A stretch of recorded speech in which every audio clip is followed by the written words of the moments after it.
आज उमेदवारी अर्जच आता मी राऊरी विधानसभा पोटनिवडणुकीसाठी माझ्या वडिलांच्या जागेवरती दाखल केलाय. आजचा दिवस म्हणजे माझ्यासाठी अतिशय दुःखाचा आहे की आज या क्षणाला माझे वडील माझ्यासोबत नाही. मी आज नवीन राजकीय प्रवासाची सुरुवात करतोय, पण माझं मी दुर्भाग्य समजतो की माझे वडील आज या दिवशी माझ्यासोबत पाहिजे नव्हते, पण आज ते आपल्यामध्ये नाही आहे. पण भविष्यामध्ये निश्चित जी जबाबदारी साहेबांनी आज माझ्यावरती टाकली आहे, तो विश्वास भारतीय जनता पार्टीने मला दिलाय. त्याच विश्वासाने मी निश्चितपणे येणाऱ्या काळामध्ये आदरणीय आमदार शिवाजीराव कर्डिले साहेब जसं काम करायचे, मी देखील त्याच पद्धतीने भविष्याच्या वाटचालीमध्ये सर्वसामान्याला न्याय देण्याचं काम करणार आहे. प्राजक्त तनपुरेंनी कुठेतरी आता माघार घेतल्याचं दिसते, त्यामुळे आपला मार्ग सुखकर झाला आहे. आता मी आताच आतमध्ये दाखल करून आलोय. बाहेर काही घडामोडी झाल्या मला काही त्याची कल्पना नाही, पण ज्यांनी माझ्यासाठी आज खरं म्हणजे अर्ज स्वतःचा भरलेला नाही, त्याची इच्छा असून पण प्रत्येकाने साहेबांना आज मान सन्मान दिलाय, विश्वास माझ्यावरती दाखवलाय. अशा सर्वांचे मी मनापासून आभार मानतो. तुमचे मी आयुष्यभर ऋणी असेल. खरं तर आज अर्ज दाखल करताना पक्षातील सर्व लोक आणि जे साहेबांवर प्रेम करणारे सगळे उपस्थित आहेत, हे पाहून काय काय भावना आहे? आज माझ्या भावना मी शब्दातही आपल्याला सांगू शकत नाही की मला किती दुःख होतंय, पण मला आज या गोष्टीचा अभिमान वाटतोय की साहेबांनी गेल्या 30-35 वर्षापासून जो शून्यापासून तर एवढ्या लाखोंमध्ये आज त्यांचा जनसंपर्क आहे, त्यांनी जो विश्वास कमावलाय, ती सगळी जनता गेल्या 6 महिन्यापासून साहेब ज्या दिवशी आपल्यामधून निघून गेले त्या दिवशीपासून मला प्रत्येकाने सांभाळलंय आणि एक विश्वास माझ्यावर टाकलाय. आणि प्रत्येकाचा असा विश्वास आहे की आम्ही साहेब म्हणून आता अक्षयकडे पाहतोय. तर निश्चितपणे सर्व भारतीय जनता पार्टीचे पदाधिकारी, आपल्या महाराष्ट्राचे सर्व प्रमुख, सर्व नेते मंडळी व सर्वसामान्य जनता यांनी आज मला भरपूर प्रेम देत आहेत, आशीर्वाद देत आहेत. अशा सर्वांचं मी मनापासून आभार व्यक्त करतो. खरं तर आपल्याला सर्वांना माहीत आहे की या मतदारसंघामध्ये पोटनिवडणुकीला इथल्या असणाऱ्या प्रत्येकाला सामोरं जावं लागतं. ही अत्यंत दुःखद अशी घटना आहे. गेली वर्षानुवर्ष महाराष्ट्राची असणारी एक परंपरा आहे की महाराष्ट्रामध्ये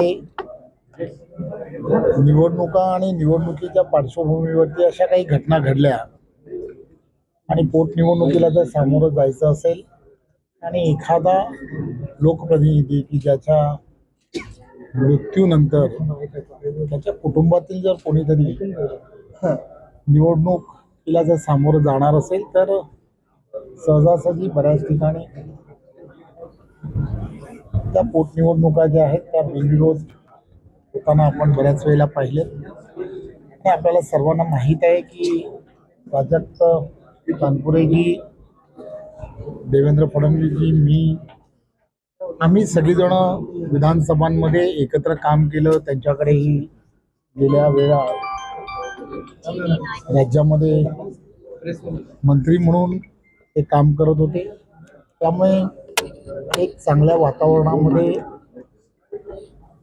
अजून सुदृढपणे हा मतदारसंघ आणि या मतदारसंघामध्ये विकासात्मक कामाच्या दृष्टिकोनातून आपल्याला अजून करता येऊ शकतं याची भूमिका ही मांडण्याचा प्रयत्न केला.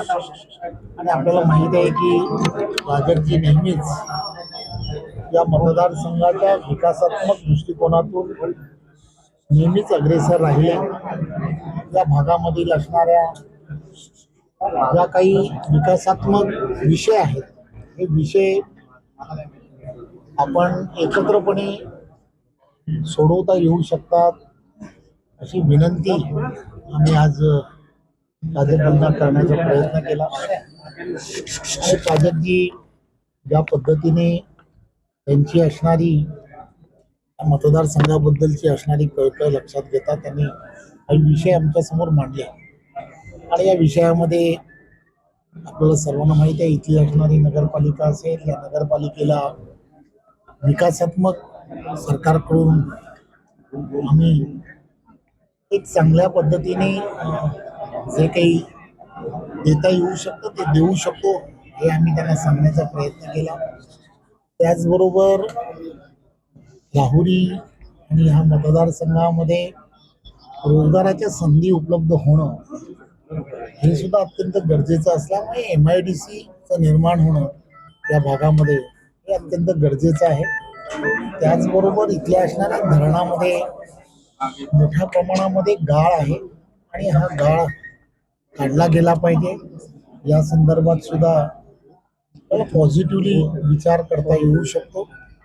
त्या व्यतिरिक्त अम्युजमेंट पार्क वगैरे अशा काही गोष्टी साखर कारखाना या सगळ्या गोष्टी ज्या आहेत त्या इथे त्याचं ॲक्विजिशन वगैरे करण्याच्या संदर्भात काही गोष्टी सुरू आहेत. तर त्यालाही आम्हाला ते थांबवणं म्हणा किंवा त्या सगळ्या गोष्टींमध्ये जे त्या नागरिकांना जे आवश्यक आहे ते आपल्याला कसं करता येऊ शकतं. आणि कारखान्याच्या संदर्भामध्ये पण आपल्याला सर्वांना माहीत आहे स्वतः विखे पाटील त्याच कमिटीवरती आहे. त्यामुळे जो प्रस्ताव आहे तो प्रस्ताव शासनाकडून करून घेणं या सगळ्या गोष्टी सहजपणे आपल्याला करता येऊ शकतात. खरं तर या सगळ्या गोष्टी या संपूर्ण मतदारसंघाच्या दृष्टिकोनातून महत्त्वाच्या आहेत आणि आम्ही त्यांना आज इथे येऊन विनंती केली. विनंती करून सांगण्याचा प्रयत्न केला. देवेंद्रजींशी पण त्यांचं बोलणं करून दिलं की आम्ही असं असं त्यांच्याशी सगळ्यांची चर्चा झाली आहे आणि साहेब आपल्याला हे सर्व करावं लागेल. आणि मला आपल्या सर्वांच्या माध्यमातून प्राजक्तजींना आणि सर्व त्यांच्या बरोबर असणाऱ्या सहकार्यात आणि कार्यकर्त्यांना एवढीच विनंती करायची आहे की आम्ही सर्वजण त्यांच्या बरोबर आहोत आणि ते जे म्हणतील किंवा ज्या पद्धतीने ते या सगळ्या विकासात्मक कामाचं बद्दल विचार करतील महायुतीचं पूर्ण सरकार हे त्यांच्या या सगळ्या मागण्याबद्दल सकारात्मक राहील ही भावना आम्ही ते आणि त्यांचे भाऊ दोघंजण ते त्यांच्याशी आम्ही चर्चा केली. आणि आम्हाला असं वाटतं की त्यांनी सुद्धा जे आम्ही विचार करतो त्याबद्दल एकदम सहानुभूतीने विचार करावा ही आम्ही त्यांना विनंती. भाजपमध्ये देखील चर्चा की आज तर आम्ही सगळ्या या सगळ्या विषयामध्ये इथल्या असणाऱ्या विकासात्मक कामांच्या संदर्भात आम्ही पूर्ण सहकार्य करू आणि आपणही मला या सगळ्या कठीण काळ मी यासाठी सांगेन कारण करविले शिवाजीरावांचा मुलगा या निवडणुकीला उभा आहे. त्यामुळे आम्हाला सहकार्य करावं ही विनंती करायला आम्ही आज त्यांच्याकडे आलो. त्यांना विधान परिषदेवरती घेणार असते देखील या सगळ्या विषय जे असतात हे विषय तुम्हाला तर सगळ्यांना माहीत आहे की आमच्याकडे पार्लमेंटरी बोर्ड जे आहे ते या संदर्भात विचार करतो आणि पार्लमेंटरी बोर्डातला मीच प्रमुख आहे आणि मी आणि देवेंद्रजी आमच्याबरोबर असणारे सहकारी सगळेजण असतात. एक गोष्ट लक्षात घ्या की भाजपसारखा एक चांगला लोकप्रतिनिधी जो आहे की ज्यांनी वर्षानुवर्ष त्यांच्या पूर्ण कुटुंबाने किंवा त्यांच्या परिवाराचं असणारं या भागामधील असणारं वलय या सगळ्या गोष्टी ज्या आहेत त्याची आम्हाला संपूर्ण कल्पना आहे. परंतु आज पोटनिवडणुकीच्या संदर्भामध्ये ज्यावेळेला आज अंतिम दिवस आहे उमेदवारी अर्ज भरण्याचा त्यामुळे आम्ही त्यांना विनंती करायला आलेलो आहोत. बऱ्याच वेळेला विखे पाटील साहेबही त्यांच्याशी बोललेले आहेत. त्यामुळे मला खात्री आहे की त्या बाबतीमध्ये ते सकारात्मक निर्णय काय झाला त्यांच्यावरती निर्णय सोडलेला आहे. ते त्यांनी असं म्हटलं की आम्ही सर्व कार्यकर्त्यांशी चर्चा करू. मला खात्री आहे की कार्यकर्ते सुद्धा आमच्या विनंतीला मान देतील. तर स्वर्गीय शिवाजीरावांच्या निधनानंतरही होणारी निवडणूक आहे तो एक त्याच्यामध्ये सहानुभूतीपूर्वक विचार करावा. आणि दुसरं हे करताना त्यांची जी काही मागणी आहे तालुक्याच्या दृष्टीने जो उल्लेख माननीय प्रदेशाध्यक्षांनी केलेला आहे तो निश्चितच त्या बाबतीमध्ये सरकार सकारात्मक आहे. माननीय मुख्यमंत्री सकारात्मक आहेत. जे 2-3 स्थानिक प्रश्न महत्वाचे होते की तो के मुळा डॅमचा गाळ काढण्याबद्दलचा जो प्रस्ताव होता तो माझ्या खाती संबंधित आहे. मी त्याला अगोदरच आता मी त्याला मान्यता दिलेली आहे. आणि बाकी MIDC बद्दल उल्लेख झाला आहे की आम्ही त्यासाठी राहुरीमध्ये व्हावी अशी मागणीच आहे आणि माननीय मुख्यमंत्र्यांसमोर चर्चा झाली. त्याबद्दल आपण सकारात्मक आहोत, कारण शेवटी रोजगाराच्या संधी उपलब्ध झाल्या पाहिजे त्यांची जी मागणी आहे. पण सगळ्यात महत्वाचं की जो KK रेंजेस मधला जो विषय आहे अम्युनिशन पार्क आरक्षित करण्याबद्दल राहुरी तालुक्यातल्या शेतकऱ्याच्या जमीन घेणार आहोत, आरक्षित करणार आहोत, अधिग्रहित करणार आहोत. ते काय मी त्याला कुठल्या परिस्थितीत शेतकऱ्यांची बाजूने आम्ही भूमिका मांडू आणि त्याच्या पर्याय पुष्कळ त्याला आहे. याची आवश्यकता नाही का अगोदर KK रेंज मध्ये अनेक लोकांनी त्याच्यामध्ये जमिनी गेलेल्या आहेत. त्यामुळे नवीन आता भूसंपादन करण्याची आवश्यकता राहणार नाही. मी स्वतः त्यासाठी प्रदेशाध्यक्ष साहेब होते, आम्ही मुख्यमंत्री महोदयांना विनंती करू आणि हे अम्युनिशन पार्कसाठी आरक्षण आम्ही त्यासाठी ते निश्चितपणे रद्द करू हे आम्ही त्यांना आश्वासन दिलेलं आहे. शरद पवार गटाकडून उमेदवारी देण्याची हालचाली सुरू आहे. तर कोणी कायला उमेदवार द्यायच्या त्या पक्षाची भूमिका असते. आम्ही मात्र प्राजक्तांना तत्पूर्वी साहेबांनी विनंती करायला आलो की आता या पार्श्वभूमीवर तुम्ही सरकार आमच्या भूमिकेशी आमच्या बरोबर राहा अशी विनंती केली आणि तालुक्याच्या विकासाकरता त्यांनी जी भूमिका मांडलेली आहे ते उदाहरणार्थ जो MIDC असेल, मुळा धरणाच्या बद्दलचा असेल, अम्युनिशन करता जे आरक्षण रद्द करण्याबद्दलचं असेल आणि मला वाटतं आणखीन कारखान्याला NCDC मार्फत जे आपण लोन देत होता मिसळ सब कमिटीचा मेंबर आहे. शेवटी मान्य मुख्यमंत्र्यांनाच आम्ही विनंती करू. ते सुद्धा अनेक कारखान्यांना आपण मदत केली ना. राहुरी कारखाना सुद्धा निश्चितपणे मदत करू, त्यात काय अडचण येणार नाही असं मला मतदारसंघाच्या पुनर्वसनासोबत राजकीय पुनर्वसन त्यांचं होणार आहे. आता तो निर्णय साहेब प्रदेशाध्यक्ष साहेब स्वतः बोलले तो अधिकार त्यांचा आहे. आज भारतीय जनता पक्षाचे प्रदेशाध्यक्ष पालकमंत्री साहेब आणि रवींद्र चव्हाण साहेब हे दोघं या ठिकाणी करण्याकरता त्यांच्या उमेदवाराचे राहुरी आले असता त्यांनी माझ्या ऑफिसला या ठिकाणी भेट दिली आणि शिवाजी कर्डिलेंच्या निधनानंतरची निवडणूक असल्या कारणानं ही निवडणूक न लढण्याची त्यांनी या ठिकाणी विनंती केली. त्यांनाही मी सांगितलं की आम्ही भावना आमच्या देखील आहेत, परंतु जे काय 15 दिवस मी मतदारसंघात विशेषतः राहुरी तालुक्यात फिरताना या तालुक्याचे जे काही प्रश्न आहेत, या तालुक्याच्या अस्मिता असेल, प्रश्न असेल, समस्या असतील त्याकरताच निवडणूक लढवणं हा उद्देश माझा त्या ठिकाणी होता. कारण की या तालुक्याला विधानसभेमध्ये प्रतिनिधित्व मागच्या 20 वर्षामध्ये फक्त 5 वर्ष मिळालेलं आहे. त्यात 2.5 वर्ष सरकारमध्ये, 2.5 वर्ष सरकारच्या विरोधामध्ये आणि या तालुक्याचे काही महत्वाचे गहन प्रश्न निर्माण झालेले आहेत आणि त्याकरता निवडणूक लढवावी हा माझा आग्रह होता. त्यावर त्यांनी काय मुद्दे त्या ठिकाणी ऐकून घेतले आणि सध्या जे काही विशेष मुद्दे या तालुक्याच्या साठीचे आहेत, उदाहरणार्थ जो काही आमच्या KK रेंजचा भाग आहे त्याच्यामध्ये पुन्हा अम्युनिशन पार्कचं ॲक्विजिशन 7,000 एकराचं होणार असं पत्र आहे. त्यावर मात्र त्यांनी ठामपणे सांगितलं की आम्ही ते कॅन्सल करू, शक्यतो नसेल तरी असेल तरी आम्ही ते काय ॲक्विजिशन करणार नाही असं ठाम त्यांनी त्या ठिकाणी सांगितलं.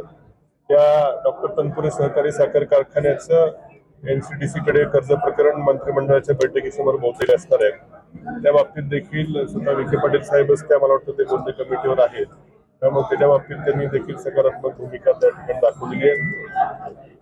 राहुरी नगरपालिकेला एक मोठ्या प्रमाणामध्ये रस्त्यांकरता आम्ही तर आश्वासन दिलं होतं, त्याकरता देखील त्यांनी वरती बोलून सकारात्मकता दर्शवलेली आहे आणि इथं उद्योगधंद्याकरता एखादा मोठा उद्योग येणं आमच्या मापोरी परिसरात म्हणा किंवा धरणाजवळचा जो आमचा जिरायती भाग आहे वरती ताराबाद साईडला वगैरे जर काही जमीन उपलब्ध होणार असेल तर MIDC बाबत देखील अत्यंत सकारात्मक त्यांनी त्या ठिकाणी चर्चा केलेली आहे.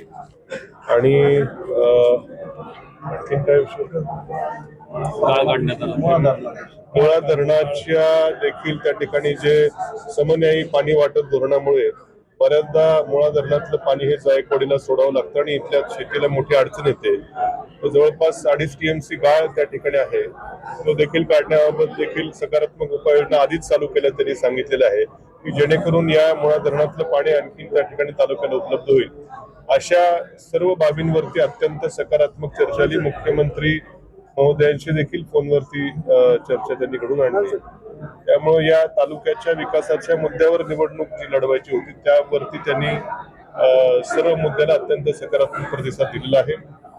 हा सर्व विषय ही जी काही चर्चा झाली ती मला सर्व कार्यकर्त्यांशी बोलावं लागेल आणि सगळ्या कार्यकर्त्यांचं काय मत असेल त्यावर आम्ही आता थोड्याच वेळात बसून निर्णय घेऊ. एक विधान परिषदेची चर्चा होती आपण असं काही विषय नाही काय. विधान परिषद जिल्हा परिषदेच्या निवडणुका व्हायच्या, त्याला कधी होईल, वर्षांनी होईल, 2 वर्षांनी होईल. आज जो विषय आहे तो या राहुरी विधानसभा मतदारसंघाचा आहे. त्यातही मी ज्या तालुक्यात राहतो, शहरात राहतो, मोठा मतदारसंख्या ही राहुरी तालुक्यातली आहे आणि या तालुक्याला प्रतिनिधी नव्हता बरेच वर्ष. त्यामुळे तो जो काही विकास कामांचा बॅकलॉग असेल त्या संदर्भातच फक्त चर्चा झाली. बाकी काही राजकीय चर्चा कुठल्याही प्रकारची झाली उमेदवारी नाही. अर्ज दाखल करणार त्यांनी विनंती आता एवढी मोठी माणसं पक्षाचे प्रदेशाध्यक्ष स्वतः या ठिकाणी आले, पालकमंत्री देखील स्वतः आले.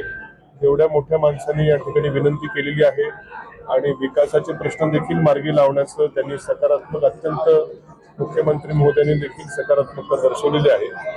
या सगळ्या बाबी मला माझ्या कार्यकर्त्यांशी चर्चा करावी लागेल. अर्ज माझा भरून तयार आहे, पण या सर्व आता एवढी मोठी माणसं जेव्हा आपल्याकडे येतात आणि ज्या मुद्द्यावर आपण निवडणूक लढवायचं म्हणतोय त्या मुद्द्यालाच त्यांनी हात घालून त्याला सोडवण्याचा जर विषय केला असेल तर मला माझ्या सर्व सहकाऱ्यांना विश्वासात घेऊन निर्णय घ्यावा लागेल.